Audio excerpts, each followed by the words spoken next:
보다 나은 인생을 위한 변화는 자기의 부족함과 단점을 알고 인정하는 데서부터 시작됩니다. 자기의 부족함과 단점을 알지 못하거나 인정하지 못하는 사람에게는 결코 보다 나은 삶을 위한 치료와 회복, 변화는 일어나지 않습니다. 안타깝지만 지금의 한국교회 이야기를 좀 나누고자 합니다.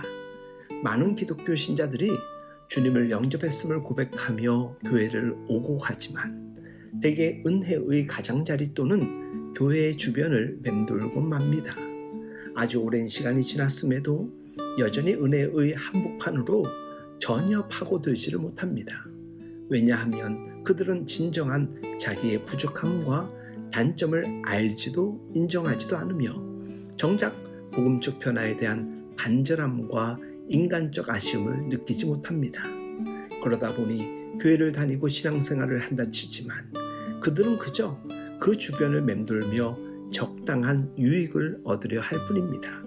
이것이 어쩌면 오늘날 많은 교인들의 모습인지도 모릅니다. 은혜를 베푸시는 주님 곁으로 가까이 나아온 듯 싶은 이들은 많지만 정작 그분을 향해 절박한 무릎 꿇음과 영혼의 외침을 토해내지 못합니다. 그래서 그들에게는 진정한 자기 변화와 성숙의 치료가 일어나는 게 쉽지 않습니다. 우리는 언제나 나의 자아가 얼마나 죄로 말미암아 깊이 일그러져 있는지 그 비참한 모습을 보지 못하면 대단히 피상적 신앙생활을 할 수밖에 없습니다. 그러니 그 자신의 삶에 아무런 근본적인 치료와 변화를 가져올 수 없는 것이지요. 우리는 교회 안 성도들 가운데서 이런 사람들을 많이 만날 수 있습니다. 죄의 결과가 얼마나 끔찍하리만치 뿌리 깊은 자아의 왜곡을 가져왔는지 그것을 깨닫고 영혼의 통곡을 가지고 주님의 치료를 경험하지 못한 사람은 변화를 위한 요인이 그의 근본적인 문제까지 영향을 미치지 못합니다.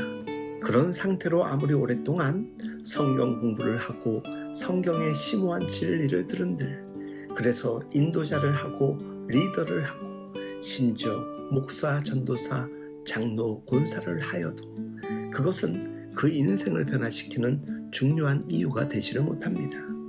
교회를 다니고 신앙생활을 한 지 꽤 오랜 시간, 몇 년, 아니 몇십 년이 지나갔음에도 하나도 달라진 것 없이 늘 그 문제를 그대로 가진 채 헤매고 있음에도 자기는 그 문제의 진상과 근원을 알지 못하는 사람들이 있습니다. 그런 이들이 인식하고 씨름하는 문제는 고작 언제나 표피적이고 번지수가 들린 변방의 관심사일 뿐입니다. 그러면서 사람들은 정작 자기의 변화를 위한 속사람의 상태를 내놓거나 고백하지 않습니다. 변화의 자리까지 이르지 못하는 사람들은 절대로 누군가에게 자기의 문제에 대해 개방적이지 않습니다. 그런 포장을 절대로 깨지 못하기에 자기의 진상을 진정으로 깊이 느끼지 못하고 해결해 나갈 수가 없습니다. 오늘날 많은 신자들 중에는 모든 것을 이미 소유하고 누리고 있다는 전제하에 그저 심리적으로 마음의 평안 내지는 현상 유지에 더 안정감을 더하기 위해 주님을 찾거나 교회를 오가는 잘못된 신앙생활 습관이 있습니다. 단지 조금 더 나은 복을 받기 위해 하나님을 구합니다. 더러는 품이 있는 교양을 위해 교회를 다니는 경우의 사람들도 있습니다. 주 안에서 사랑하는 여러분, 여러분들의 영혼과 신앙생활은 지금 안녕하십니까? 주님의 발 앞에 진정으로 무릎 꿇고 있습니까?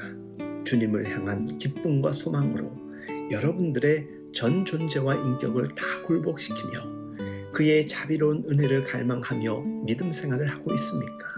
그렇다면 이 순간 여러분의 영혼이 어떤 상황인지 진단하시는 성령님 앞에 엎드려 터져나오는 간절한 목마름과 소원으로 고백하며 나아가십시오.